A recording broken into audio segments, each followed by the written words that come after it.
In 2022, Justin Thomas is down 8 strokes. Is that right? 8 after standing on the 9th green at the PGA Championship at Southern Hills, which is a hard golf course. Very hard. I mean, most guys would be kind of thinking about, where am I ordering Chinese tonight for dinner? And Justin got hot and won his second major. Amazing. You don't quit. You don't quit. Hit the next shot, and you hope the other guy hits a tree. I'm with you, Kenny. You said it. I learned a lot today. He made me think about things that I don't think about, like, do I watch the scoreboard? Do I not? When do I? When is it advantageous? When does it get in my way? Rivalries with other players and how that plays out. What an amazing interview. I'm excited for everybody to hear Justin Thomas with us today. Boys, let's go. Hey guys, great to be doing a show with you again. I'm wearing the hat of our new sponsor, Cricket. Cooper, I can't read yours; it's too far away. What do you got? I have a Cricket shirt on that. Nike on top. Okay, fair enough. Not a sponsor. Free shout out apparently. Manning Passing Academy. Is that Arch has the deal? Okay, fine. We're free just swag. doing multiple. Yeah, really. Brian, God love him, unselfishly volunteered to go back to Scotland and represent us. Cooper was probably asked and declined. I was never asked, but I'm happy for Brian. I heard you shot well. Just lay it on us. You know, here's the thing, everybody. The old course this year played a little bit different than it did last year. 30-mile-per-hour winds. And guess what? It's not a Wanamaker, but I have a trophy. Ooh. What is the trophy for? Individual best round on the old course, July 24th, 2026. Congratulations. What did you shoot, Brian? I shot 78, okay, as an 8, and probably 9 or 10 there, so several under. I was playing against professional golfers, actual professional golfers, and I could not have played. It was the greatest round of my life. Did you use a breakfast ball? Did you use a breakfast? Congratulations. Then. Hit it right at the bridge, stayed way left. And I have shot better. As we have discussed, I've shot 1 over par twice in my entire life. This was the best round I have ever pretty good. played. Did you miss us at all, or was it just those guys? I missed you guys so much, particularly because I would have won so much money. Oh my God, I would have won so much money. One regret, I will tell you, on the road hole 17th, it was back. It was about 4 paces from the drop off to the road. I hit it to 5 feet right below the hole. My caddy told me it was 3 feet. I don't see that well. So I was hoping for a kick in. I missed it, but obviously still par there, par 18. It was great. And I have a trophy. And you bet your ass there was Guinness drunk out of this trophy afterward. That is for sure. I think it's fitting, Bomber, that you had your best round of golf. And I think it's fair to say that the show We Need a Fourth is getting ready to have their best golfer ever to be on the show.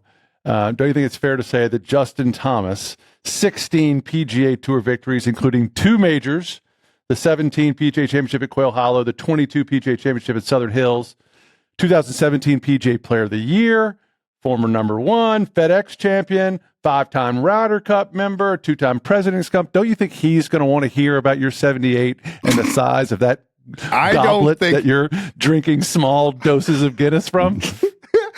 Please welcome Justin Thomas. I don't think even he could have beaten me on the old course last week. Now, the Bomber is known to be cocky, but dear goodness, sir, that's a little heavy. That's a little heavy. Justin. JT, welcome to the show. I was normally, thank you guys for having me. Normally it's, how many beers, how many, whatever it is, drinks can you fit in? But I guess the question for that is how many times does one Guinness fit into that? Because it looks like it's like you kind of pour maybe a third of it, you drink it, pour the other Listen, it just matters what it represents. It doesn't That's matter exactly the size. It doesn't matter the size. It just matters the effectiveness. Looks Yeah, like you could probably get tennis elbow drinking that as opposed to a regular. And Bomber likes the Guinness. He splits the G. So that's a lot of filler ups. Yes, it is. No, but come on. I need something from you, JT. I mean, 30-mile-an-hour winds on the old course? That's some golf, right? So it pushed your ball to the green, is what you're saying. On one side it did, but then the other one of them would have been into the wind, and the other one would be downwind. But it's, I will tell you, it was. I know you're very familiar with the course. It was. Everyone was talking about it. Won my round, of course. It was reverse of what it always is. okay. So we were in on 1 through 7 back. So finally on 8 went downwind, 8 and 9, then into it 10 and 11. By the way, par on 11 into the wind there. That's right nice. off of the. And then we were coming. I didn't even actually. How about this? How good is this? Didn't even. Hey, how unplanned. about that? That is good stuff. Yes, weird. Timing. I mean, the good folks at the Rusacks right on the 18th fairway to have Rayos come to town and just Boom. do a little summer pop-up is an absolute Yeah. treat. I bet everybody up on the on the terrace there on the top floor of the rooftop was 18, just yeah. I mean standing for that 78. They were. Bomber, It was the crowd unreal. big gallery on 18 for you Big walking gallery up? on 18. Now I will tell you this. Humility is not my strong suit, but I hit it to about 85 yards in on 18 and did exactly what I did last year. Sometimes it's hard to get into the turf there when the wind is blowing. It's a little hard. And I went after a 60-degree, which should have been perfect. Didn't go in the ground. Blade job, by the way. Like, I thought I Right had in the hit it forehead. onto the road. And a blade job through the green, up into the rough in the back, next to a very nice couple, who I then walked up and said, well, I didn't expect to be seeing you, trying to be funny. No laughs at all. But up and down from right by the fence. Oh, Up and down. were the for my owners par. were the owners of the car I hit on 18? Were they there to witness all this glory? They asked me some questions about where you were this year. They had come back to try to find you. I apologized for you. And That was my second shot on 18, and I sliced something, and it hit a car, came back into play miraculously. It's pretty wild the first time you're there. Of like it is. I mean, especially at the Open, they'll put that pin kind of on the front right over there, and it's like, I mean, that speed slot is right up the right edge of the green, and you're kind of standing on the tee like, am I about to almost aim this like at the road? I feel like I'm like 5 feet from having a 10-footer for eagle, but 5 feet from re-teeing. So it's pretty cool. I will say this: the road hole where you hit it over the hotel there. Now the rough is not what it is. What it will be for you guys next year. So I get that. I don't know. I think it's so. We had 2 guys in our foursome barely miss where they were telling them the L and hotel. What do you hit it over? The L and hotel? It's very wind dependent. I mean, I don't specifically remember, but it's it's just kind of if the wind's off the left, you're giving it a lot of room. But when you get off the right, it feels like you can kind of let it. Being downwind, like you had it, it makes it substantially better, like it less intimidating in the sense, like you can cover more of it, which is nice. I have a question real quick. When an amateur golfer is bragging about his 78, is that in other sports, is that equivalent to like someone going up to Tom Brady and telling him about his flag football team? I mean, is it wiffle ball to? It's the same game, though. I mean, is it a 3-on-3 tournament all under 5 and an 8-foot deal talking to LeBron? I mean, what's the comparison? I would say, with all due respect, Brian, I would say that it's not. Saying that to Tom Brady would be different because at least like you're still making the plays, like you're still completing a pass. But if I shoot 78 at the old course, like we got big stress. Like I would more compare it to you're kind of going up to Tom Brady and saying like, hey, I went to throw like this beautiful 30-yard out route and like I only threw it like 15 yards. Okay, now like wait I a second. threw it. No, this is not. No, this is. I love bursting the bubble of his greatest weekend of his career. We're in different classifications. No, a 78. By the way, I didn't look it up. I meant to look it up this morning. How many professional golfers at the Open Championships shot 78 or higher? It happens. I guarantee you some did. Oh, yeah. And these were not mild conditions. This was windy conditions. I was playing again. I'm not going to name names. I did win money off of a Korn Ferry player there. I was 2 over into the wind on the front, and he was 3 over. Hey, I feel like we're not going to have time to talk about my 44 yesterday at the ranch in Southwick. And I was proud of it. So I'm like a 19. I'm grinding. I'm going to get to 15 by the end of the summer.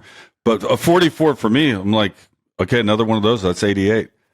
Yeah, I'm not sad about that. It's the craziest sport. I mean, literally, no joke. Like last night, I was laying in bed with my wife, and I'm just like, golf is. I'm like, it's so hard for me to wrap it around. Like we have a daughter. She's going to be 2 years old in a couple months. I mean, we have a little putting green, like a little fake green in our yard, and like we'll kind of go out there, and she's kind of will take a liking of just seeing a golf ball or take my putter and just kind of wail it around. Like not it's not golf, but just. Yesterday just was flailing a putter around and just like perfectly hit the ball and made it from like 15 feet. And I'm like, Jill, I don't think you understand that. I'm like, that can't be done in other sports. Like Jill, right. I mean, 15 footer on the PGA Tour. I'm like, the best on the planet is maybe making that 25%, 30%, the best. But I'm like, I'm missing the majority of those. Now, will I make that? Sometimes, yes. I'm like, but the fact that like our 20-month-old daughter, who has no idea what any of this is, could actually make that putt and I could miss it, that cannot happen in another sport. She can't go out and just make a 3-pointer and like LeBron miss it like that. And I'm like, this is the sport that I chose to play. The fact that it can happen, that anybody can beat the best in the world at any given time, just makes golf the wildest thing to me. What kind of grip is she using? Is she using interlocking or? I think it's more of like it's kind of like this. Bomber's happy about this 78. JT, how old were you when you shot 78 for the first time? Were you under 10? Oh yeah, for sure. Listen, it's not. You have an 8-year-old boy. It's not the score. The wind? It's the trophy? conditions, the trophy. I mean, this proves it. I mean, I was the best of the best in one day. Hey, one. What I kind of like is in time. Cooper usually attacks me. All his wrath is against Brian on this show, but I'm proud of your 78.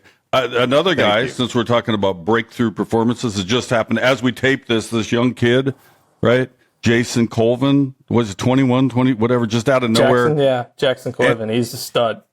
It's ridiculous. I remember when we would do sports, and if there was someone we had not heard of, did I fuck up his name? Did I say his name wrong? Just both. Just totally. Just a little bit. What is it? Well, let's correct it. Did I say Jason or Jackson? I'm Jackson sorry. Colvin. Jackson, that's on me. But in those cases where that would happen, you're on a show and that happens. There's this guy, John Buccigross would always say, haven't seen him. And it was no insult to the players. Like, how can you cover every last guy? But how cool is that in the sport? You always want to win, but aren't you happy? Here's this new guy. Now we got to face this guy too.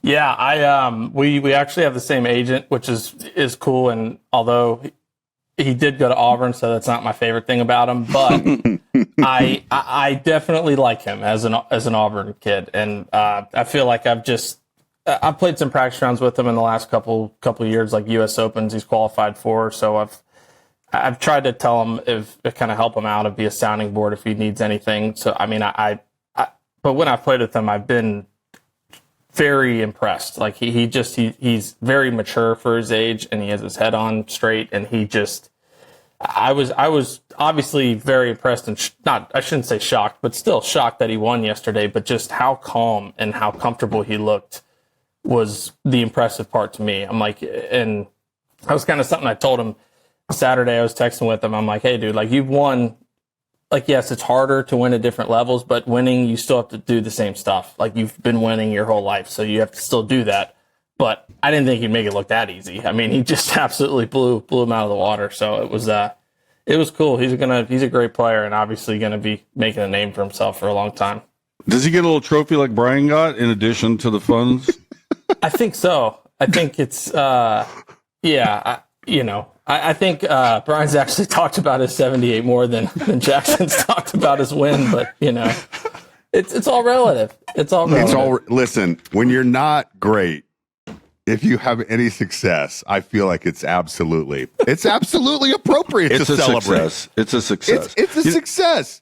You know what I'm always blown away by, besides obviously the talent level at your level, is the ridiculous schedule. I play 1 or 2 rounds, my back, so it could be your grandfather, but besides that, I get sore, like I want to play 2 more days. You guys literally play 6 days. You play somewhere, you fly, you might rest, you got the practice round if you need it, you got the pro-am where obnoxious people like us join you, then you play 4, then you do it again. Like, yeah. I don't know physically how you do that. Yeah, it's tough. It's definitely something that it's hard, or it's weird to, I don't want to say complain about it, but like talk about to people, because I think everybody's like, it's golf, dude. Like, it's not, you're okay. Or like, you're out there, what do you walk a long time? And it's like, honestly, yeah, I did. I walked like 12 miles today in 95 and humid. Yeah. Like, that sucks. I don't care who you are. Thank you.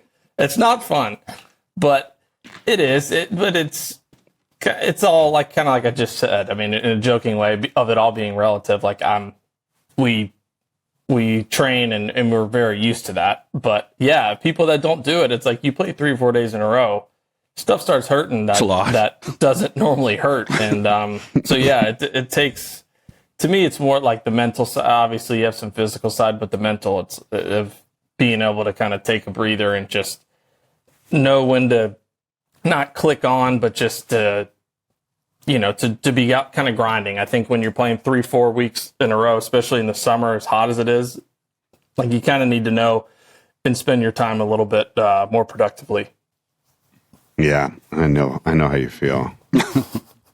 JT, you grew up in golf. I mean, your dad was a PGA club pro. Your grandfather, Paul, was a teaching pro. And we've had other guests. We've talked to Colton Oast and Kisner, et cetera. And they talked about kind of being just young, good golfers and being punks and taking money from old guys.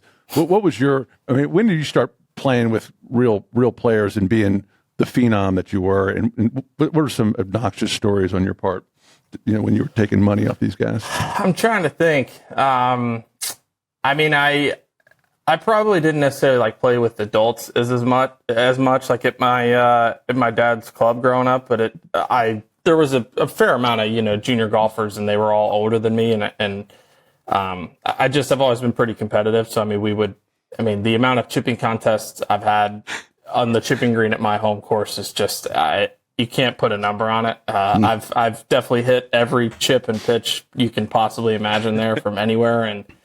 But that was fun. I mean, there's something to be said. I think I owe a lot to kind of who I am to those childhood competitive chipping contests that I had with the kids I grew up with. And yeah, none of them went on to play even in college or professional, or some of them played in college, but just, most of them were just junior golfers. But I think we all, as kids, especially me, them being 4 or 5 years older than me, they were better than me just from an age standpoint. So once I caught up to them, I stayed above them. We didn't flip flop anymore.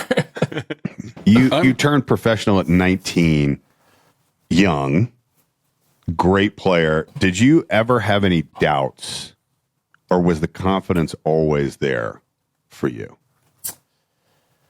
I never had any doubts of will I make it. I think I just think when you're that young, you have no scar tissue. I think there really is something to be said for that. It's hard now.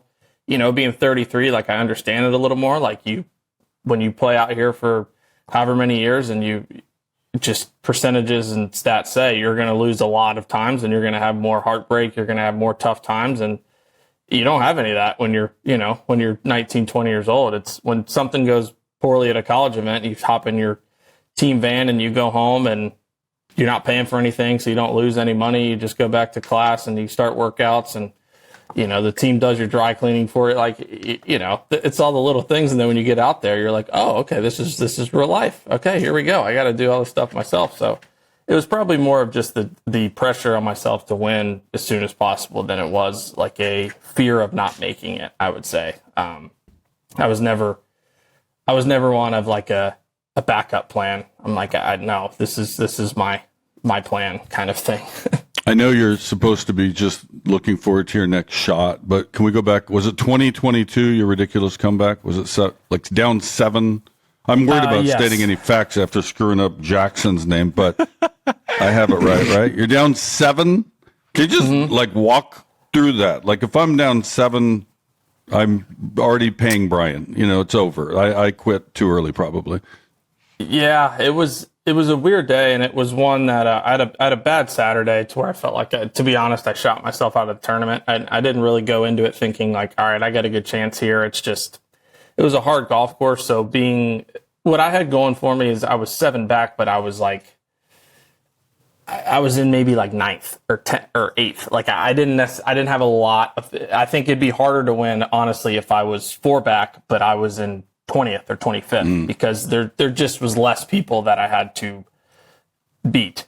And I didn't look at leaderboards that day. I just was like, I can't get wrapped up into this because I'm going to feel like I have to, any opportunity that happens, like I can't let it go. And I was playing solid and kind of going about my business. And yeah, I made a birdie on 10, 11, 12. I made a birdie on 12, and just the roar from the crowd I could feel was different than it was I made a birdie on 9 and on 11.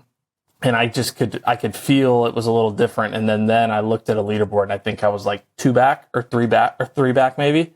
So I was like, okay, we got a chance here kind of thing. But yeah, I think there were plenty of putts that I had on the front 9. If I would have been leaderboard watching, I don't think I would have made them, to be honest, because I would have felt like I have no room for error.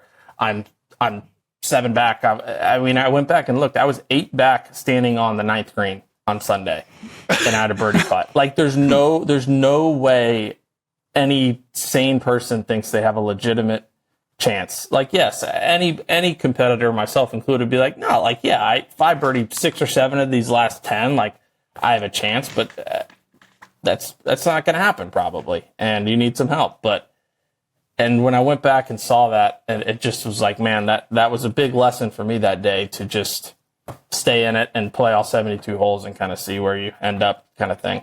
What is the split between you encouraging yourself to keep playing well when you're trying to come back versus, I hope that guy hits a tree?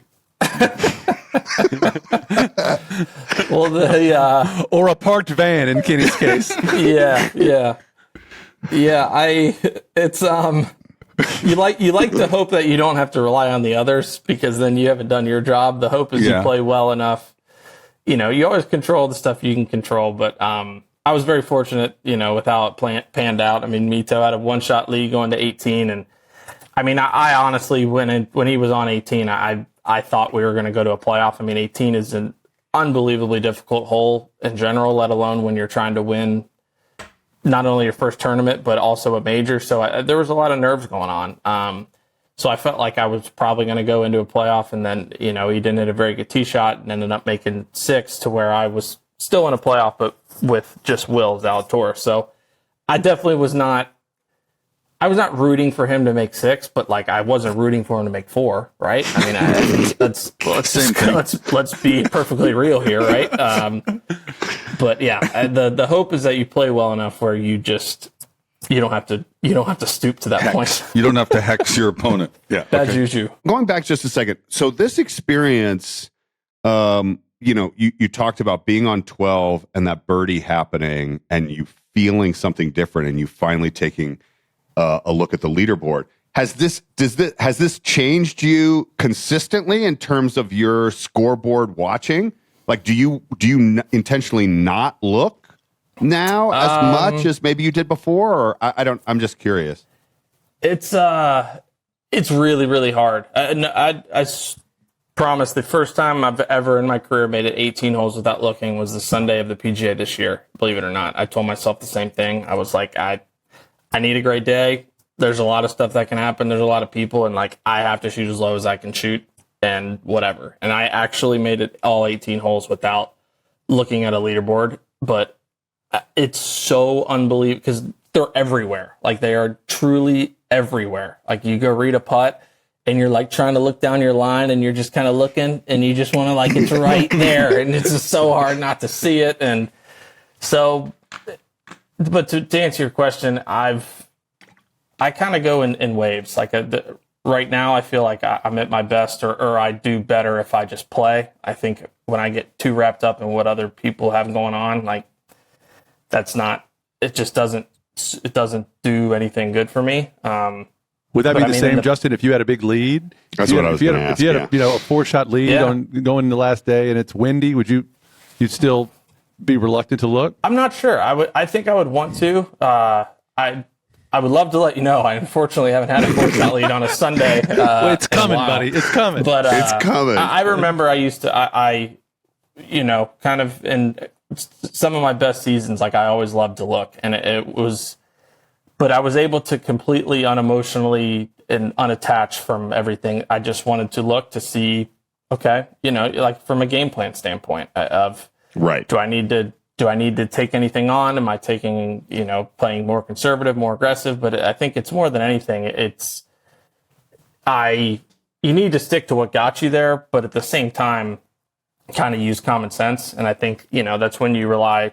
I think a great caddy is very helpful in a situation like that. But I do feel like it's helpful when and if you have a lead, depending on where it is too. I mean, if you have a lead at a place like Palm Springs, like I still got to go shoot 7 or 8 under maybe. But if you have a lead in a major, you sign for 18 pars and you just take your trophy when you get done. So it's a lot of variables. I'm curious in the difference between junior golf and then now. You don't in many sports see guys that really like each other, that spend a lot of time with each other, that would stick around, and hang around on 18. Hopefully their buddy, gets the win and hugging him and being excited for him. You don't have, other players. You reluctantly go shake hands after a basketball game or football game. You're not thrilled that your wingman. Does that start early in junior golf, or in junior golf is there still some guys you wanted to kill and didn't like and didn't talk to, and his dad was a jerk, and they, they're name names, jiggling, chains while you're putting? When does that? I love that, the gamesmanship within that. Yeah, it's an interesting question because I don't know when it started really on tour. Like it was, I feel like kind of like when I was getting on tour, you saw it more often. I feel like you see it more in the international side because you have kids that grew up in the same country and they literally traveled and they would play junior golf, amateur, college, like they would do everything together. So like it truly just, you can tell it's different. You know what I mean? When you have some, someone from the same country as them win kind of thing versus versus the alternative. But I think, I don't know. I definitely didn't do it in junior golf. I was a very sore loser. I was not, I was the kid that this happened, I finished second, like in a junior tournament, and I refused to get my trophy. And like my parents were my mom's like, you have to get it. I was like, I'm not getting that trophy. It's like, I don't want it. It's like, I'm just going to leave it. I was like 11. It's like, I'm going to leave it here. It's like, you have to go get that trophy. I'm not getting it. I'm like, I didn't win. I don't want it. It's like, that's a good look, Justin. So there could be other players. Cooper was asking about you thinking about bad of other players. There might be other players thinking that of you potentially. I would say so. I was talking to a gentleman here in New Orleans who was talking about when he, in like 9-year-old bitty basketball, he was coaching Peyton and he didn't know anything about basketball. And he's just, one of these volunteer dads, and they lost the game. and Peyton at the end of the game goes, "The reason we lost is because of you, coach."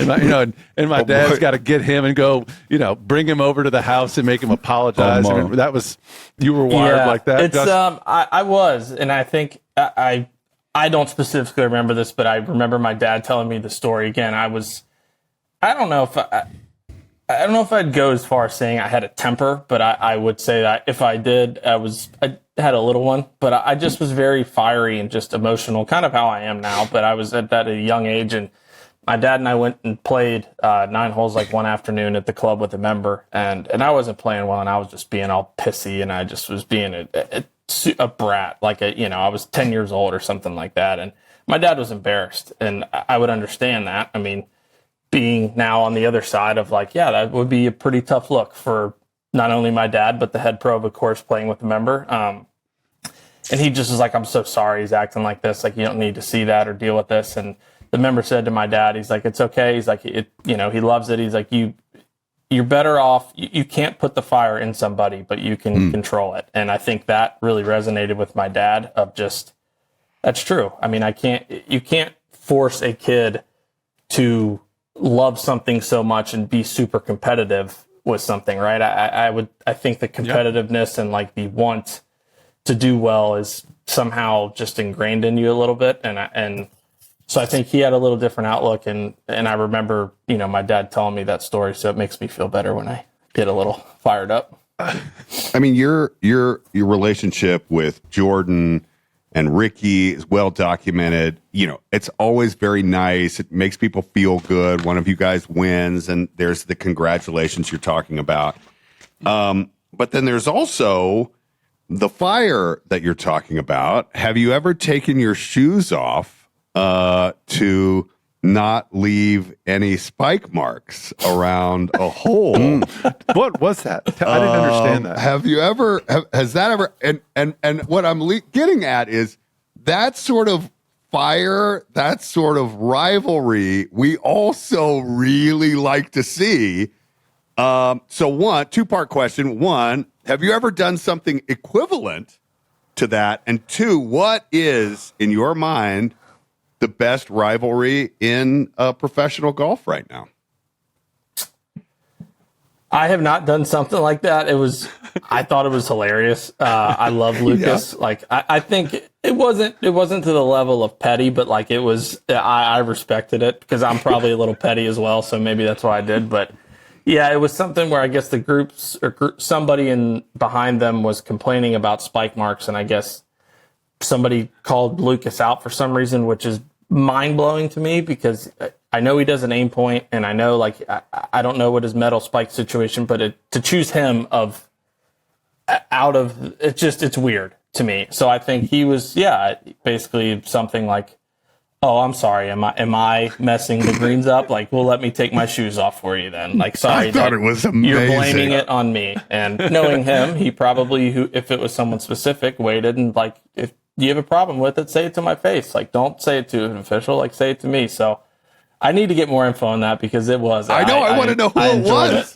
Was he wearing 3/4-inch football cleats or what? What did he have on? I don't know. I mean, there's a lot of soft spikes or just a lot of spikes that, especially greens. Those were bent greens and they're soft generally, so they get really chewed up. But I don't know. I don't know how you choose him out of the entire field. The greens get chewed up. But I like the move. Whatever. How about the rivalry, Justin? Best rivalry in golf these days?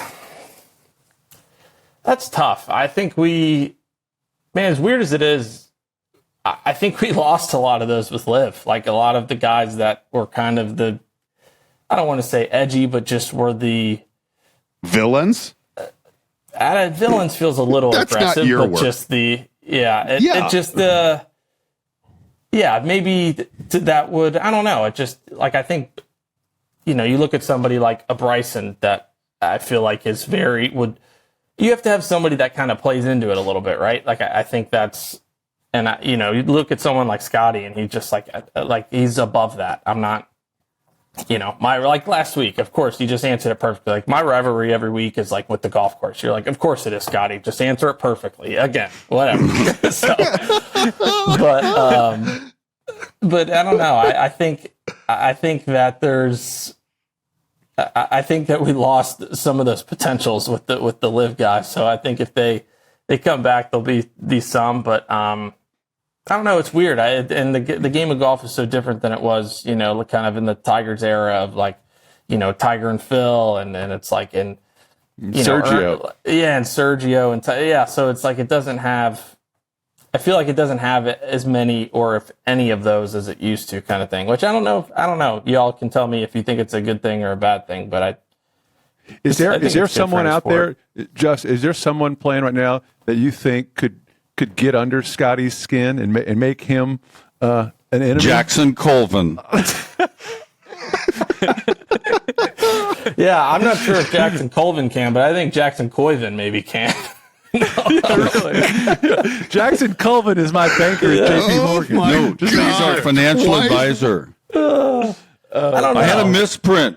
There was a misprint. Scottie's so unique, and it just is so impressive to me of how well he stays in the moment and how he truly. I think he is the model for so many ways, but I think of how he mentally goes about the game and plots his way around a golf course. It's just, it's the stuff that you can't explain to somebody. I think I'm not able, I would say guys aren't able to go to him, or you guys wouldn't be like, how are you able to be that focused?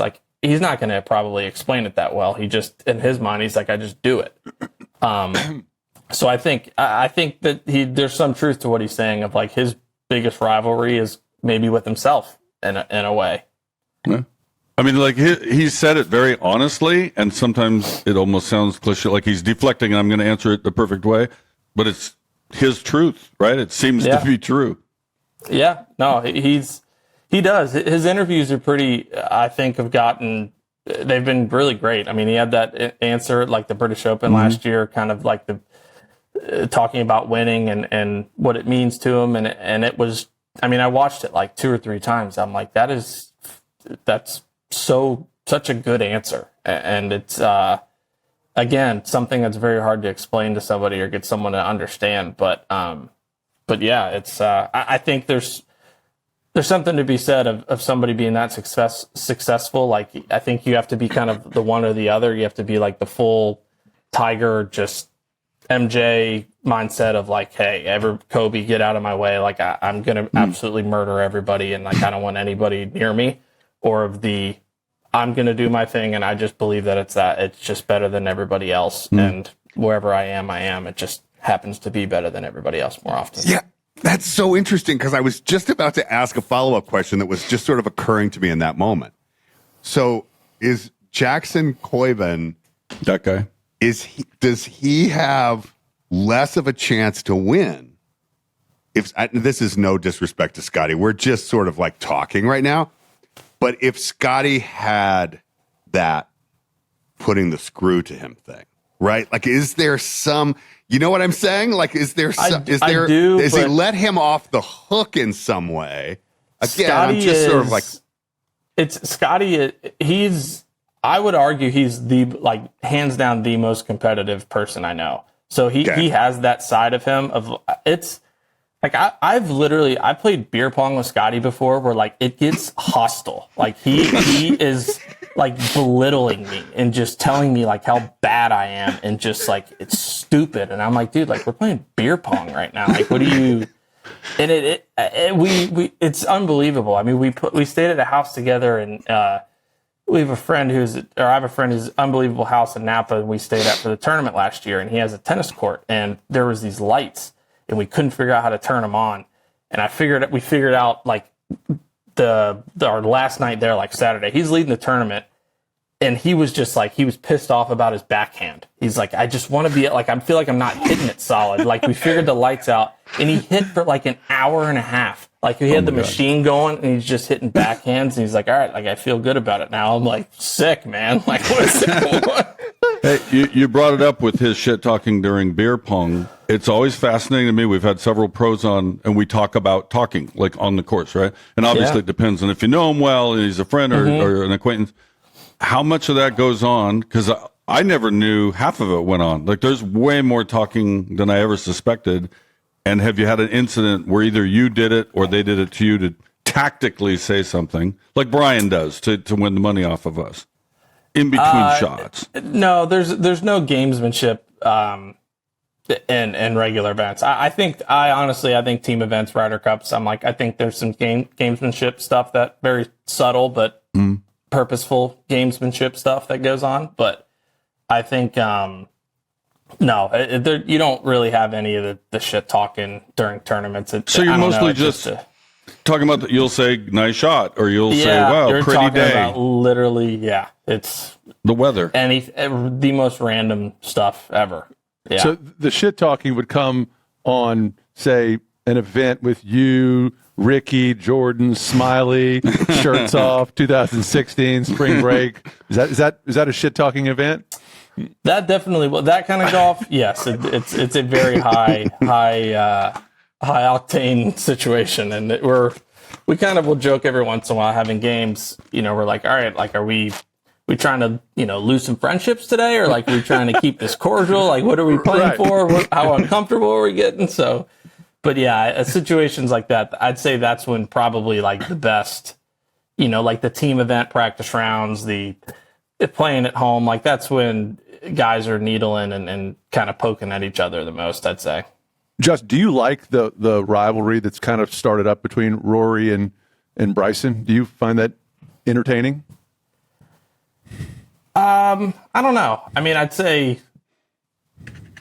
that's a good question. I'm not sure if I'm not for it or against it, but it's easy to say because I'm an outsider. But I think there's something with it, with how it's all set up now, and Bryson on LIV and Rory obviously on tour. It's like they're only playing 4 times a year, so I think that adds a lot to it, right? And I think that definitely adds a lot to the kind of the storyline or leading up to it, especially if they're both in contention. Like, there's definitely some feeling there of like, I don't want this person to win. I want to win, but I'm trying almost a little harder so that they don't win. And I honestly think they'd be lying if they said that wasn't the case. Now, I'm not a shit stirrer like my 2 compatriots here are, so I'm gonna state this very, very specifically. Did you learn anything in terms of the rules of golf with the ruling against Bryson at during the Open Championships? Did you learn anything based on the explanation of the rules? Okay, I did not. No, it was. Yeah, I think it. I very genuinely do not think that he did it intentionally. He did it in a way of cheating. But when he first got in there, like when I saw that, I'm like, that's too much. And I think guys do that like without paying attention. And I think it's honestly, I mean, I had a conversation with our rules officials after of just like, I hope that. It's such a bad look and a tough look when like it's Bryson or like I mean, that's not true. Shane got a penalty the year before at Portrush of all places, but I hope that this kind of starts a trend of like accountability of like guys, whether you're trying to do it or not. Like if you're doing something that is borderline, like you're going to be penalized, and you can't. That way, just guys are more careful because I think our game and our rules is so much on intent. Like I didn't intend to improve my lie. It's like, well, I don't care if you did or not. Like you did. Like there was that's what grass I mean. Behind you, and now you have no grass. Like that is clear as day. Improving your lie, like whether you tried to or not. So like you're penalized. It's the same as you've guys that if they try to push the envelope of like my ball crossed up here, it's like it did not. It crossed back here, or tapping down spike marks. It's like there's just stuff that I think, could be a little bit more strict on of just because I think once it happens a couple times, that people are going to pay more attention to it kind of thing. Yeah, that's literally what I meant. Like in terms of did you learn anything that it wasn't about intent. I think that I did. I mean, I'm not a professional golfer, but that and the other innocuous ruling, which will be interesting to see if they change, which was and I'm probably stating it slightly wrong, but like that you must take the least obtrusive line to your ball, like that it's, and what does least obtrusive mean? And if you don't know where the ball is, like that to me is an interesting one. Just like maybe could use some more definition. But anyway, that's. Yeah. A lot of our rules are very gray, which is tough and I don't like, but it is. I just think it's common sense of like it's kind of like when there's smoke, there's fire, right? Like if you see someone doing something, you're like, that looked a little, like, just don't put yourself in that position. Don't do something that makes people be like, like, I don't know, that was a little, because there's plenty of times where like you can use rules to your advantage or something. Like, I mean, you are able to back into some, like, not building your stance per se, but like if you are taking your stance and backing into something per se, as long as nothing breaks, nothing does something, like if you're into it and hitting your shot, you're allowed to do that. You can't do that and then move away to where then it's better. You know what I mean? So it's just what it is. Do you think it was wrong when my friend Joe held a tree branch sideways so I could get a full swing and we didn't damage the tree? No old growth forest, no owls, just like as an amateur player, would you did you intend? What was your intent? My intent was to get a clean shot, and my friend held a fucking tree branch back so I could do so. That was my intent. Mm-hmm. Well, no video evidence. I'll let it slide. Joe's our next guest on Never.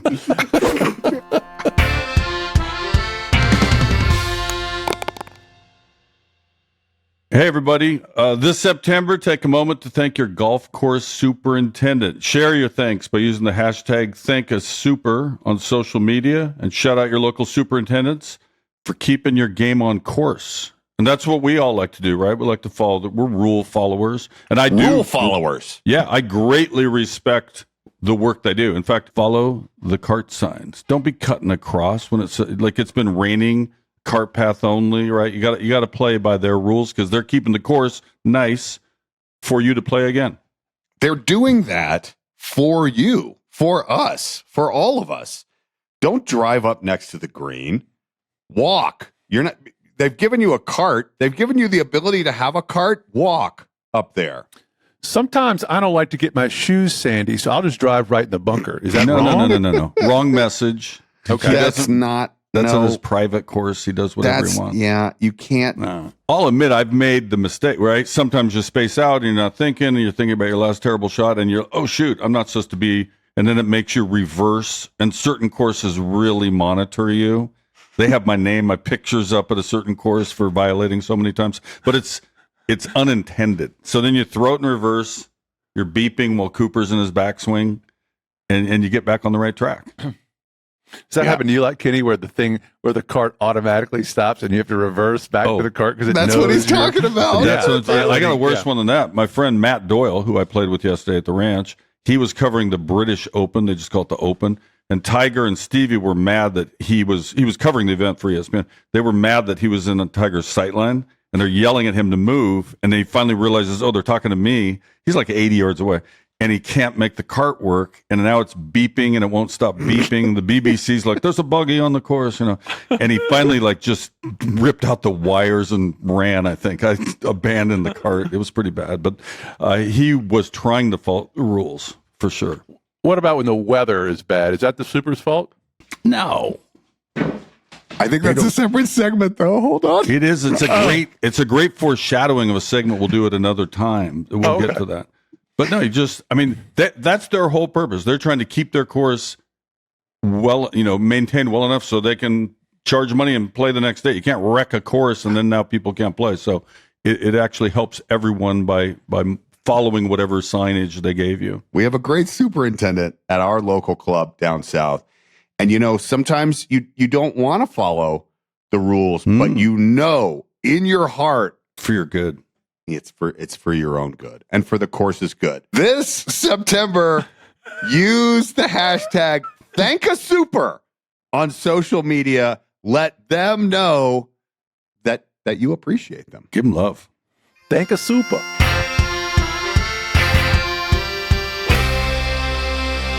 let's play a little rapid fire. Bomber, you want to run these? Yeah. All right. Rapid fire. This is a new segment. We call it Rapid Fire with JT. Best trash talker on tour. Xander. Ooh. Interesting. Never would have Underrated. Me neither. Ideal partner in alternate shot. I'll take Jordan Spieth. That's for you.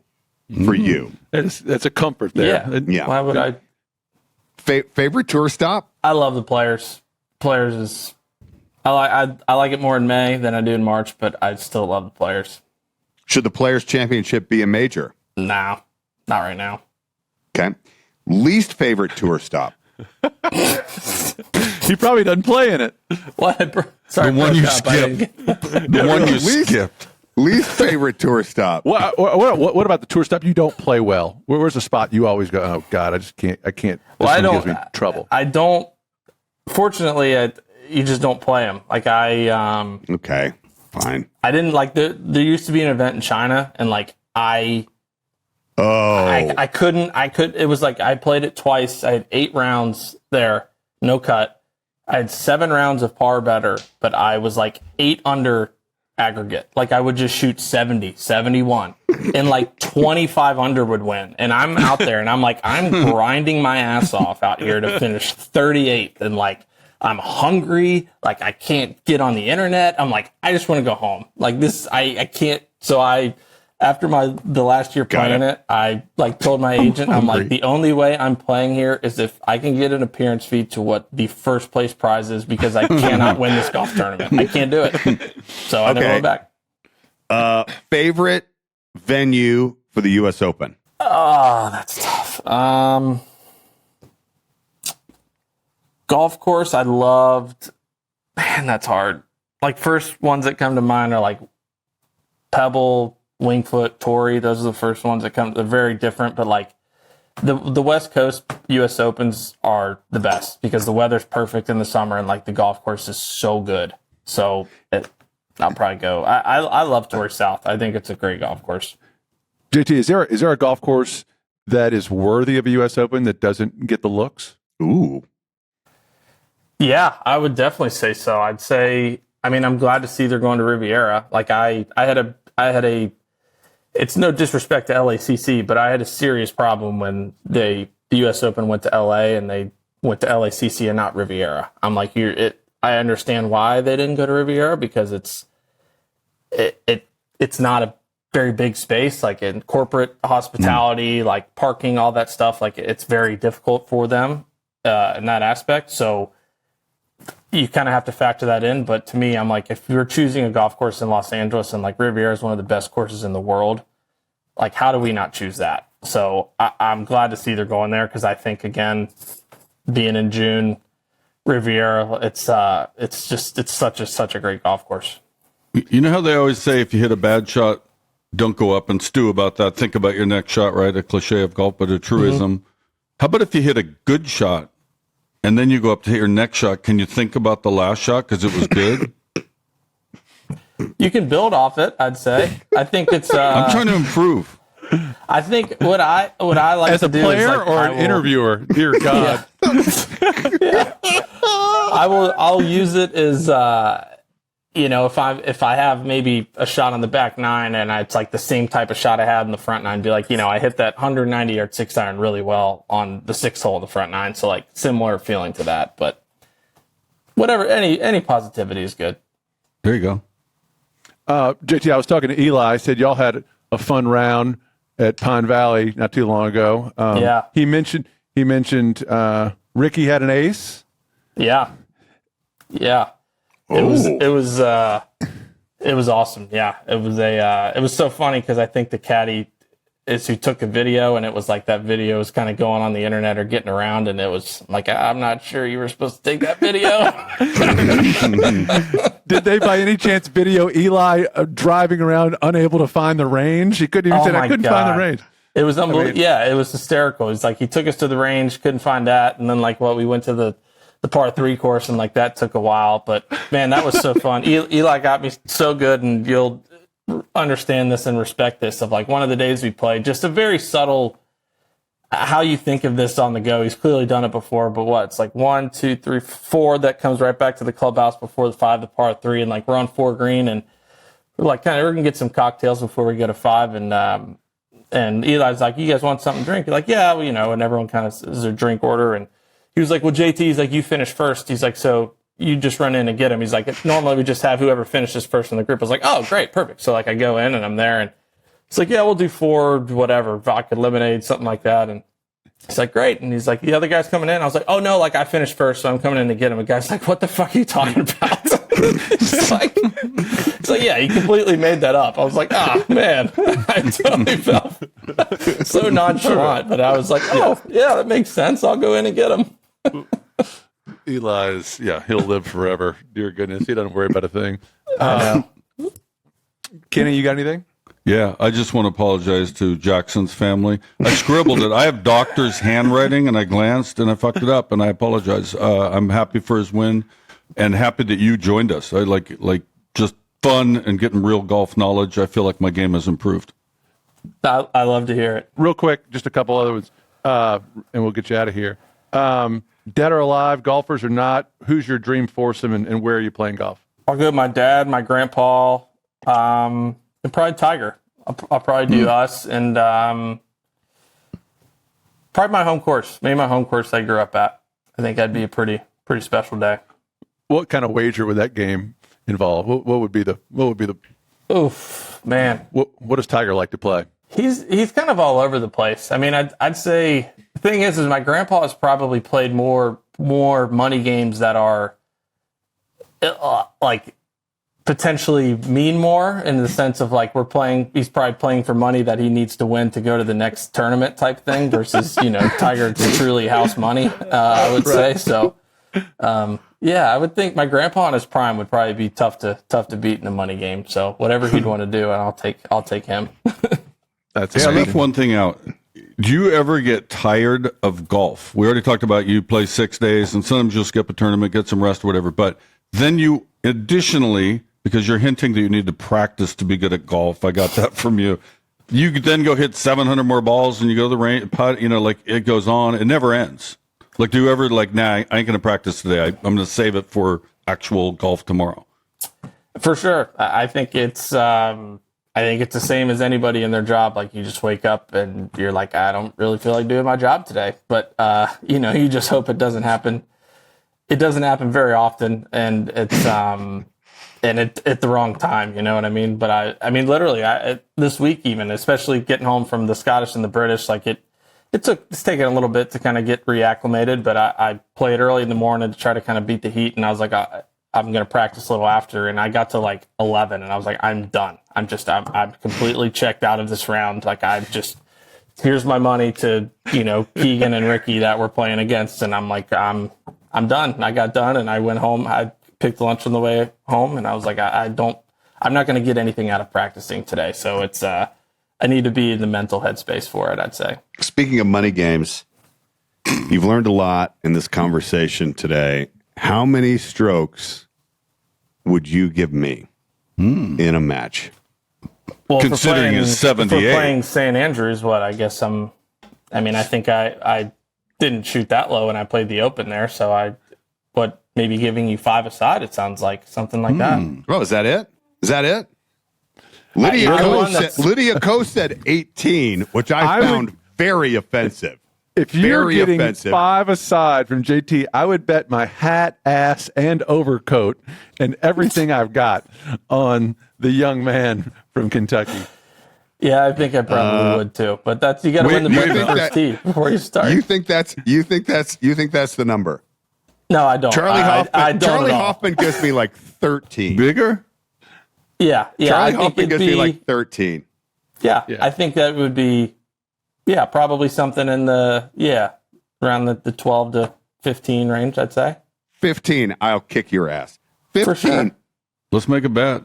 It's where we play is very influential too. I think if we get on the right course, you take 18 and I'll I'll wax your ass wherever we play. Well, this came up. That's the end. There needs to be nothing else said on this podcast ever again. That's how you enter. Just hang up right now, JT. You've been an unbelievable guest, waxing asses and taking names. Thank you very much for being our guest on We Need a Fourth. There's no better way to exit an interview than that right there. Thanks, Absolutely. JT. You're the best. Thank you, my friend. Yep. Nice meeting you. Thank you so much.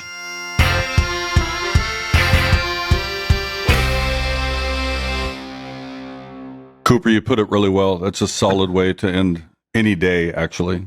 I know. I'm curious, Bomber, in this little wager that if you and Justin are playing at the old course, what is the number you would want to where you would put some real dollars and feel confident that you may come out victorious? It's not about that. Like, what do I think is fair? Like that I'm serious. I mean, I think it's probably, and let's be clear, we're talking, although I made no doubles, by the way. No. Are we playing doubles. from the same tee boxes or no? I think so. I think it's match play, and I think it's 15. I think that's 15 pops. I think it's 15 in match play. Yeah, I think that's the number. I mean, there were some pros there, like Korn Ferry guys. They were, and one of them bet me, and he gave me 13. I just played well. I mean, I know everyone's making fun of me, and that's fine. But in those conditions, I couldn't have been more pleased. I think 15 is the number. JT, anytime, 15. I'd watch that. I'd bet on it. What do you? Who would you take? I'm just betting on a professional golfer. It doesn't matter the number. I just think he'll wear you down some way, somehow. No, I think you're a good player. I think there's some gamesmanship that has never even been unleashed. If y'all had this match, he'd be saying more. He'd be chipping with the wrong club, just where you could kind of get a look. I mean, he could do some things diabolical. And his daughter would finish all putts. His 2-year-old taps in the 15-footer for the win. Oh, that'd be fun. So much fun. What a great guy. He's a guy, week in, week out, when he's in the event, I'm rooting for him. Yeah, agree. 100%. Even more so now. That was good. We'll do another show. And fun to be with after. You know, we had a great time on the balcony there after the Open Championship in, I guess, 4 years ago at the Rusacks, and just a wonderful guy to be around. Next year, I'm rooting for him. Amen. Maybe he can drink out of a trophy like I did. There you go. That'd Our be a show fun has one. ended. Bye-bye. Bye.